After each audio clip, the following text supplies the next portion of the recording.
Hello everyone, this is eFlex and welcome back to another A Producer's Approach video. In this video, we're going to be looking at Porter Robinson's song, Language. If you haven't watched my videos in the past, I basically break down these videos into three separate sections. I have an intro backstory section, breakdown analysis section, and then lastly an outro section. So Porter Robinson's song, Language, is to me the most iconic song by Porter Robinson. That's just my opinion because I think actually his most iconic song is Shelter. But to me, Language was a pretty iconic song from him. And to me, the most iconic because around the time period I started listening to Porter Robinson, which is around 2012, 2013, Language was huge. Like this was being played at all the different venues like Tomorrowland, UMF festival. Like when I would watch the live streams, like everyone was playing Porter Robinson's Language. Everyone was trying to like remix the song. Every DJ set had like a Porter Robinson song, Language, in there. So it's just this song at this time period was pretty iconic before Shelter. And this, I would probably say, is my favorite Porter Robinson song. Now, it's pretty tough because Shelter's right up there, but I don't know, there's something about Language that's just super iconic, super nostalgic to me. And just the structure and overall, just the feeling and energy of the song is just perfect. Like, it's just perfect.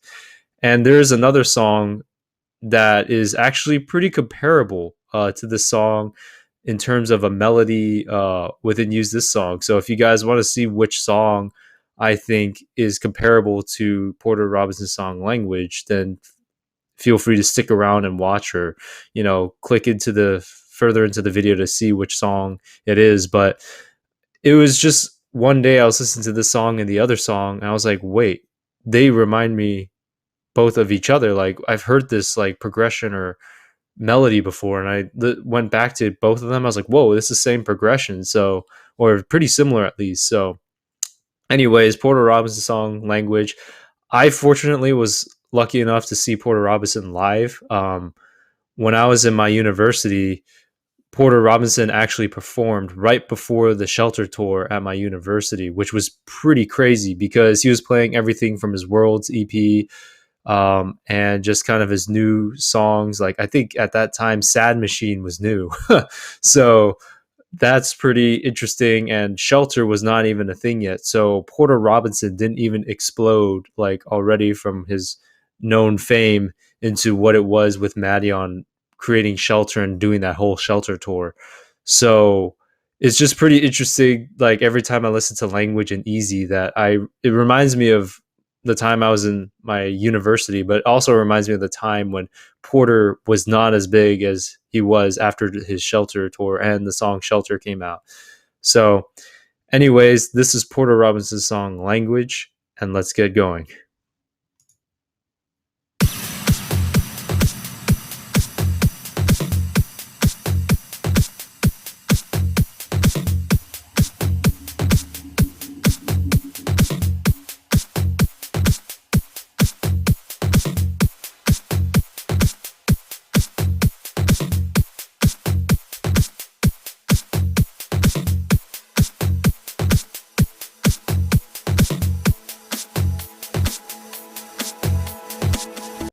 All right, so that was the intro of the more so extended version. There is a version of the song uploaded by Ministry of Music, which is a lot shorter. It doesn't have that intro section, which was traditional to house music, as I mentioned previously, for house music to start off that way with a kick and some hi-hats. But the interesting thing is there is like a sound design sound that goes do do do do do do. Like I don't know what kind of sound that is. That sounds like an actual sound design sound. But within that section, I didn't really notice much of a riser going into the melody section here, and the rhythm didn't change too much within that beginning section. So it's more of a standard traditional intro section with the kick introduction, just with the little sound design sound thrown in from Porter Robinson. But this section here, you'll hear the progression, and it actually is very similar to Jason Derulo's song, The Other Side. And I know I just mentioned him in my Do It All Again video, but I just happened to be listening to Jason Derulo songs and noticed both of those two things. Like the other song was relatable to breathing, and this song's relatable to the other side. But these two, language and the other side, are much closer together in comparison with the melody used. So we'll listen to it in language here, and then I'll go to the other side, that video, and switch it over, and you guys can listen to that.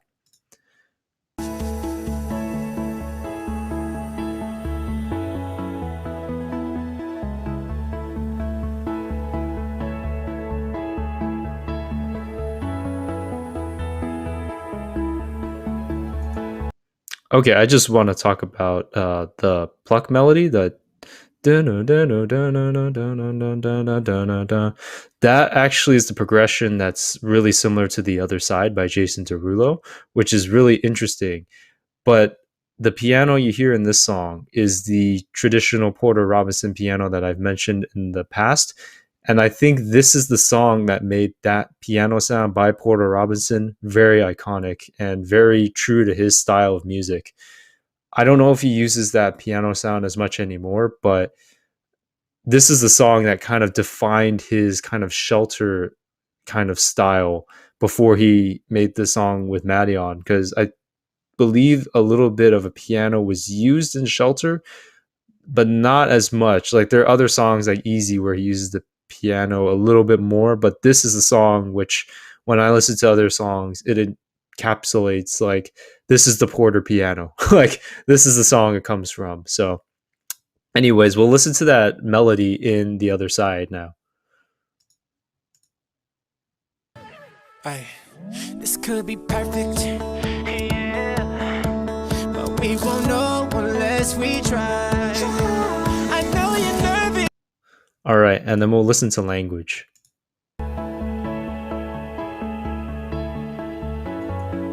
You see how similar they are? The sounds are different, but the melody is very, very similar. I just noticed that myself. I was like, whoa, I didn't realize how similar these two songs were. And I think The Other Side was made in 2013. I'll check back on that, but I think it was made a little bit after 2012, which is when Language came out. So I don't know if that song copied the same progression or it just happened to be like the same sounding progression used, but the sounds are very similar. In The Other Side, it's a more acoustic guitars type sound.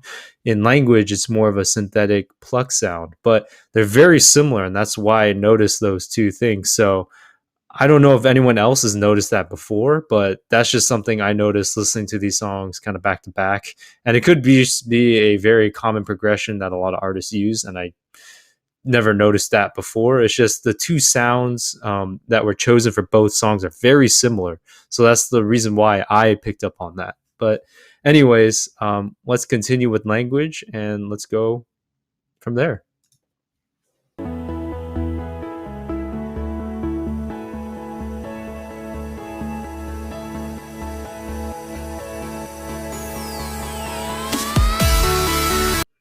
All right. This section here, the piano plays, and then that pluck sound, the piano kind of has some delay on it and kind of fades out, and then you hear the super saws just come in. And this is when you know it's coming. Like you're just gonna be pumping your fists in the air, hearing that super saw before the drop. So it's really melodic and it's just so nostalgic. So let's keep going.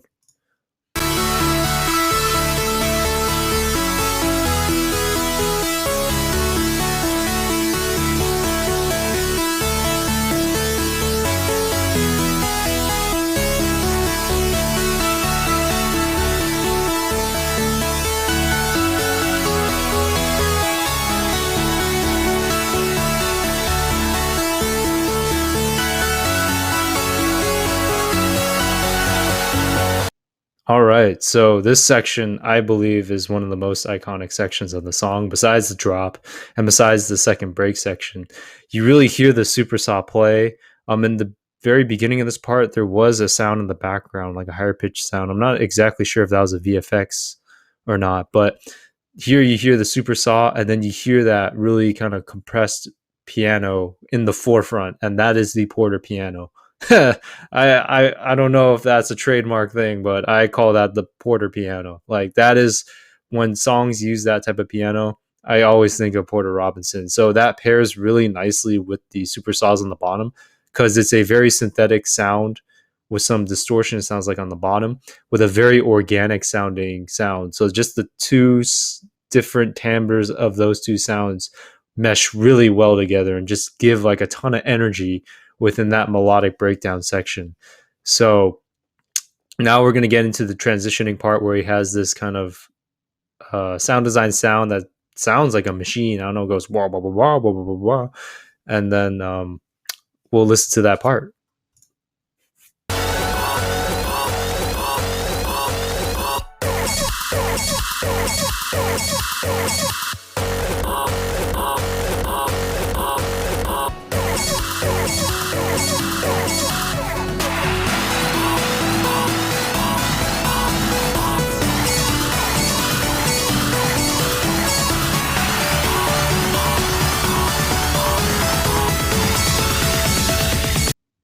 All right, within this build-up section, there's actually a lot more going on than I even realized.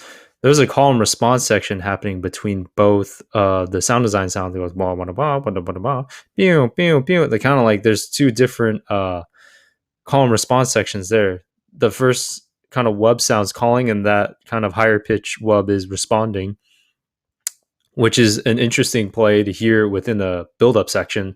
Then you have like a siren VFX playing as like a riser, like dur, dur, dur.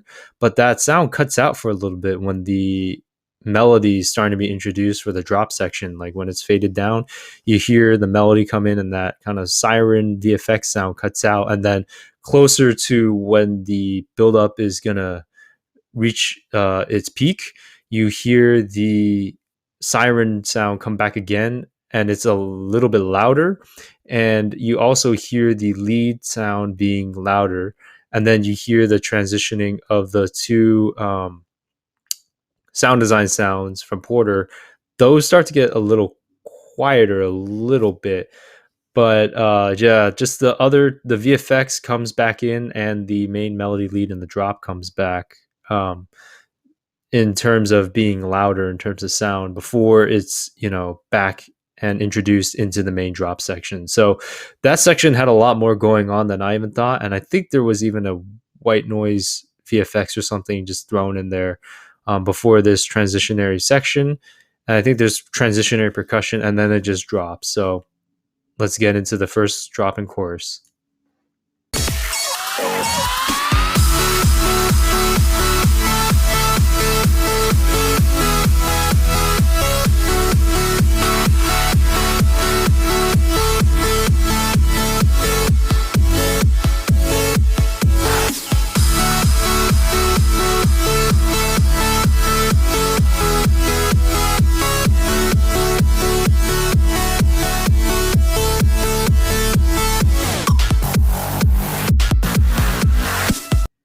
All right, this section just starts off with the super saws. You hear that playing along with the kicks. So the kick is playing a 4/4 rhythm, kick snare, some hi-hats playing a little bit after. In the beginning, just kick snare, and then the hi-hats eventually do come in. There is a nice higher pitch pad sound in the background, kind of playing as a pad to give some extra texture to that section. And you do hear the super saws on the bottom just playing the chord progression, which is all pairing really nicely, giving like a ton of energy. That kick is super punchy, and has a lot of top end, I guess, because it sounds like a harder kick. So there must have been a lot of sidechain within this time period because it's 2012. So I like a lot of sidechain in a lot of these songs in this time period. So I like it quite a bit. It gives a ton of energy. You really feel that kick when you hear the song being played. And I like the transition within the section where you hear that sound design sound go whatever, like it winds up a little bit. It sounds like there's a pitch bend, or that sound actually is on a piano keys, and then like it's being played up, which is pretty interesting. But I think it's more like it's being pitched up from what it sounds like. So anyways, it goes into this section where the melody's playing. I believe the piano comes in as well. So let's keep going.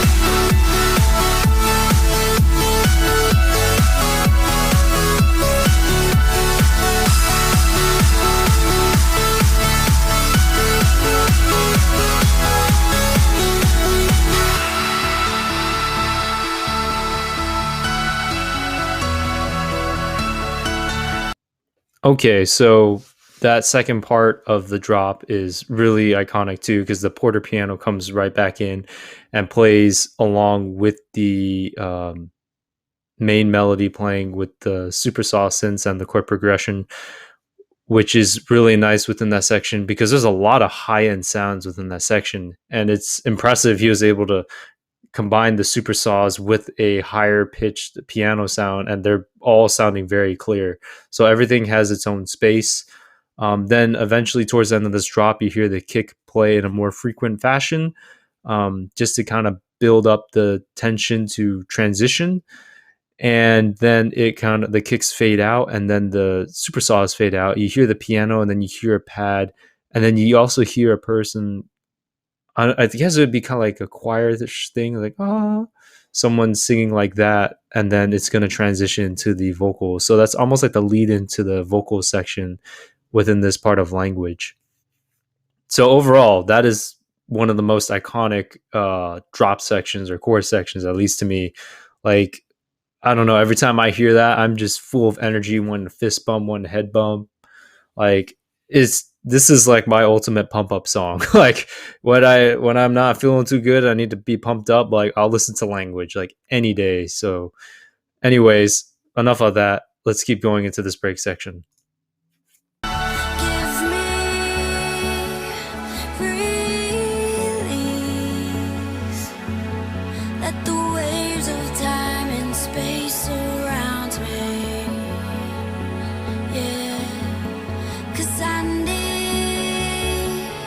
room to breathe. Let me float back to the place you found me. I'll be okay. Okay, this section is pretty iconic too. So the vocals come in.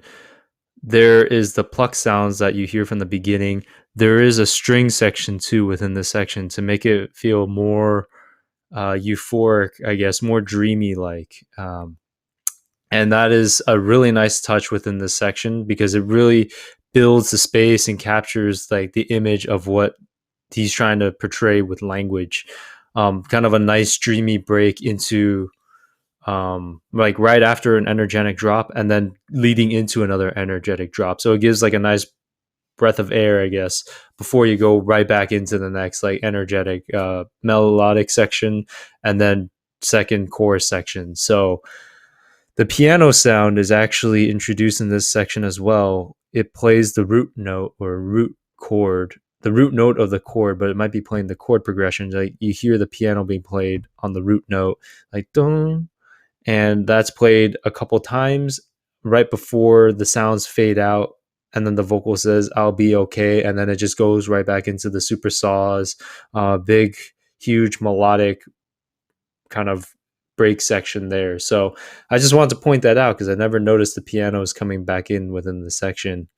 And I didn't realize that there were actually strings on the bottom to make this more of a euphoric, dreamy kind of feeling within the song. So, anyways, let's keep going to this section.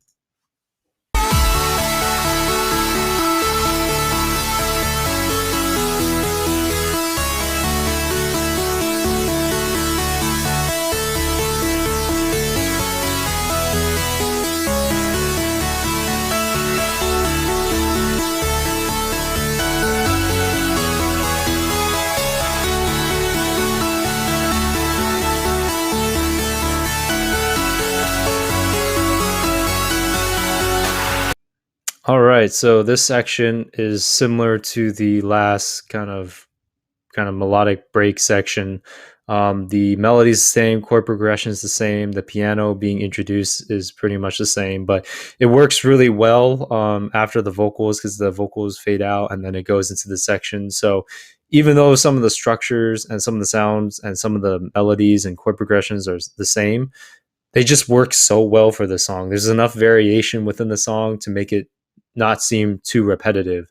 So, at least to me. So, anyways, I think the build-up's also pretty similar to how the build-up was in the first part of the section leading up into the first chorus and drop. So, we'll listen to that and keep going.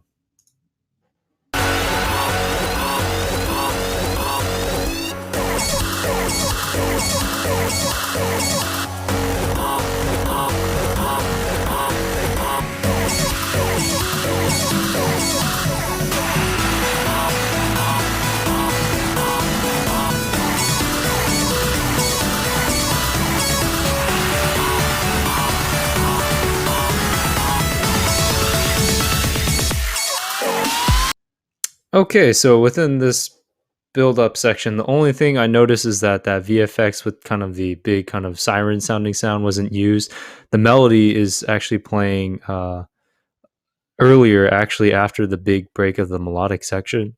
The melody's slowly playing and building up because it's playing two notes and then it plays three notes in the, I guess, arpeggio that it's kind of playing, which builds up within this section. And you hear a lot more emphasis on these sound design sounds. And then I did hear like a kick, like a kick build up as well. It starts off like with a high pass filter, then you hear it a little bit, but then the volume automates, so you don't hear much of the kick other than kind of like the top end of the kick. So it sounds like a fading, very thin kick building up, and then there's a breath of air before it drops again, and we'll just get into the second drop. So nothing too different, just a couple things that were a little bit different in that build up section. So let's keep going.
All right, so within this drop section, the structure and sounds are pretty much the same as the first section, the chorus.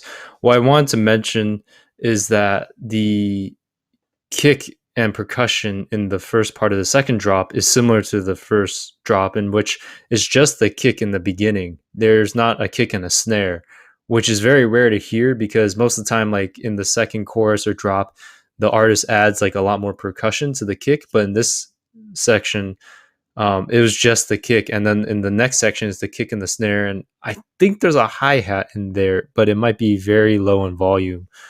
But it's interesting because most of the time, like artists throw the kick in the first drop, just the kick, and then they add like the snare and the hi hats the second part of the first drop, and then the second drop they have a lot more percussion going on.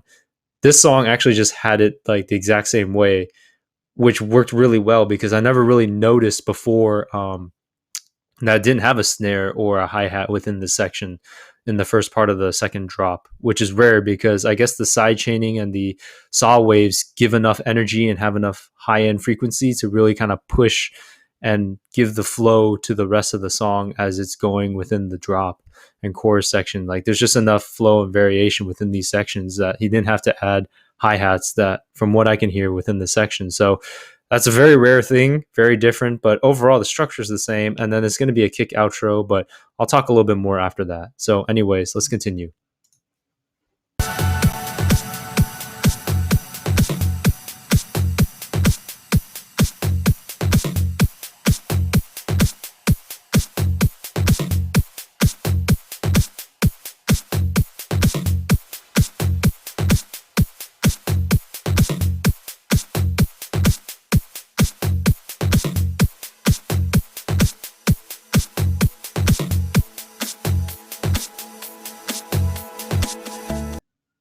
Okay, so there was a kick outro. I actually heard the hi hats a lot more within this section than I did actually within the drops.